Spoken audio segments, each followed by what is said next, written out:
Moving on to some other cool updates from automotive YouTubers. We like to kind of give some updates on automotive YouTubers. Evan Shanks has a build, you know, after my own heart with his Mercedes-AMG GT3 build, race car body kit on the street. Looks great. I can't wait to see it fully painted and finished. I don't know if he's done it yet.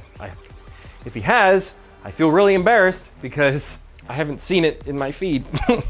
But the fit and finish is really nice. I think he used a Euro spec non-AMG front bumper on it. I can't remember. Still looks really, really good. It's really low. The wing is nice. It sounds nice. And I think he's really excited to have it be finished. I think he's been really wanting to get that done. I know I've still got to get a body kit for my car, and I know how it feels to kind of have a really big project where all the parts are so expensive and you're waiting on stuff. You just want to move to the next step, but you can't because you need to install something first or buy something first or something needs to arrive. That's everybody's experience, right?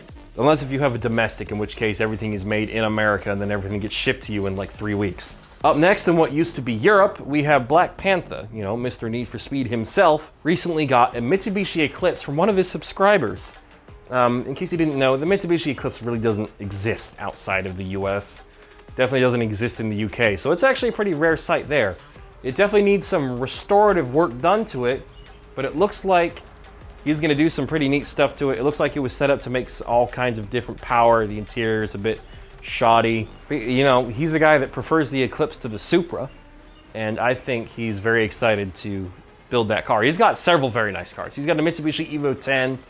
He's got, I think he's got a, what's it called? An Astra. I think that's what it's called, a Vauxhall Astra. And then he's got, and I'm incredibly jealous, a Bayside Blue, single turbo, Z-Tune converted, though I think he still has the V-Spec 2 hood, R34 GTR V-Spec 2. And he got it before the market just became stupid. So, I remember he made a comment when he first got it saying, we're gonna have to recover from this purchase for a while. Bro, we're all recovering from this market. We don't even own these cars. What are we supposed to do now? His car has probably doubled in value at this point.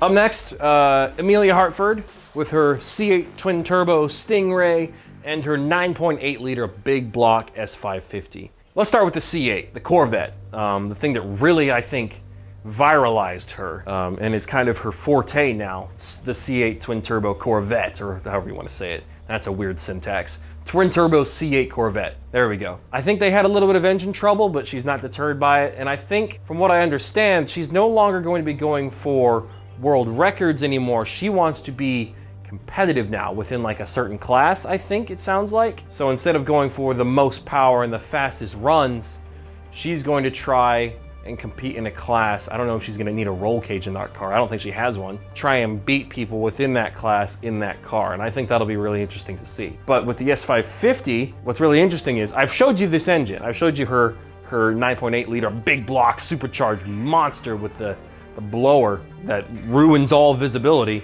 The engine blew.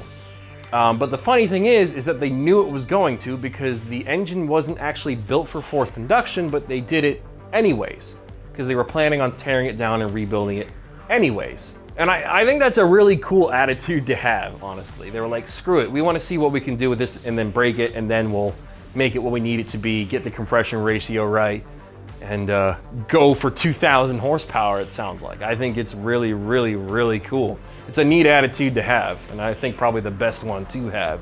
Oh no, the engine broke. Let's use this as an opportunity to move on to bigger and better things. Let's go on to becoming competitive with the Corvette, and now let's tear down the Mustang and make it built to do what we want it to do. We had our fun. That's badass. Also, Adam LZ, I want to talk about this because I think it's really unique. He bought back his first car. I think it's like an E46 sedan or something like that. And it's like an older BMW, a non-M BMW. I've got to say, I kind of relate to that a little bit. I would really love to one day buy back my first car, my WRX. Because I love that car. I didn't love the transmission so much. It was made of glass, but you know, if I got it back, I would swap out the transmission in something that's not going to lose third gear, because I had a lot of fun driving it around. Lots of awesome memories in that car, you know. I love my M3, the Mustang's cool. I'm sure when I get an R34, that'll be cool, but Your first car, the memories you get in that are irreplaceable, and you can't replicate that. So I think he's working on it. He's making it a little bit better, restoring it, making it a bit more refined, but I envy him. That's really cool. He's got an insane collection of cars, but that's actually the thing I envy about him the most, is going, you know what? I can financially afford to just buy back my first car, no matter what problems it has, and keep it this time. I'd love to be able to buy back my WRX one day and not have it financially affect me that much, and just, you know, either keep it the way it is or build it up to how I originally wanted it to be, rather than go and buy a WRX STI of the same generation. I just feel like that wouldn't be the same. I'd want my old car back. And I know none of the original Top Gear trio will see this, but James May and Richard Hammond have, in the past, done videos where they roast YouTubers' cars. I'm not famous. I've got 54,000 subscribers. He's probably not gonna do this to me anytime soon. But I'm a little jealous anyways, because I grew up with Top Gear, and they did do, you know, a video on an E46 M3, you know, talking about all the things done to it, and I'm just like, man, I really wish, you know, finish the car and at least its first iteration, get the airbox on, get the exhaust on, and be like, hey Richard, check this out, what do you think? That would be really cool. It would be really cool to just talk to one of the original trio guys. And if you want to see the best Skyline collection stateside on YouTube, check out Rival Garage, okay? They've got an RB30 R32 GTR, an R33 GTR, a single turbo Midnight Purple 2 R34 GTR that breathes fire. Totally your speed. I don't even know who I'm talking to, but I know it's your speed. Carwile also did a recent video on, you know, comparing all the generations of the GTR name, R32, 33, 34, and then the 35, even though it's not technically a Skyline. Shush. Obviously, the drag race they do, the result is not surprising, but, you know, we're living in a time when we might not get another generation of the R34, R35. We might not get another generation of GTR cars with emissions regulations being so stringent. So it was neat to see how far the cars had come. And it reminds you that the R35, even though it's been around for a long time, long enough to, it shows you it was a hell of a powerhouse. It used to be the poor man's supercar. It still is if you want to get one used, obviously. Not so much brand new. Hopefully we get an R36.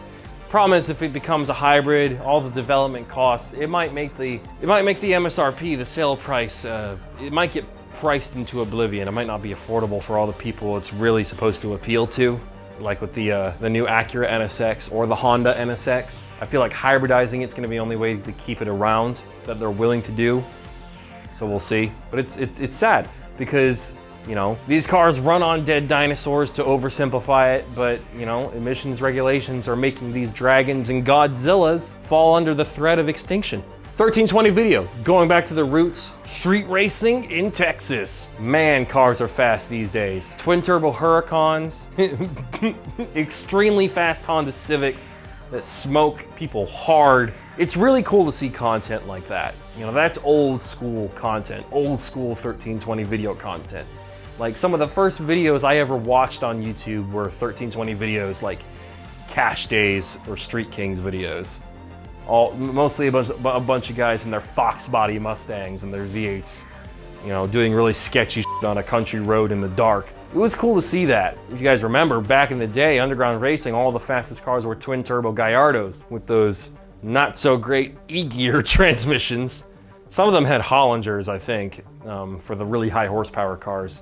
Back in the day when your car had to run on MS-109 race fuel. But nowadays, the fastest cars, I think the fastest Huracan is Drag 965s, and his is I think it's a Huracan Performante. But the fastest cars are still the Huracans, because the fucking GTR has still failed to qualify again at TX2K. Fucking rip. And then you've got all the twin turbo STOs, because apparently there's a lot of people out there with a ton of money. As soon as these Huracan STOs came out, people were like, hey, underground racing, I want you to make this car fast, and I want you to make it all-wheel drive. An all-wheel drive STO, a car only offered in rear-wheel drive.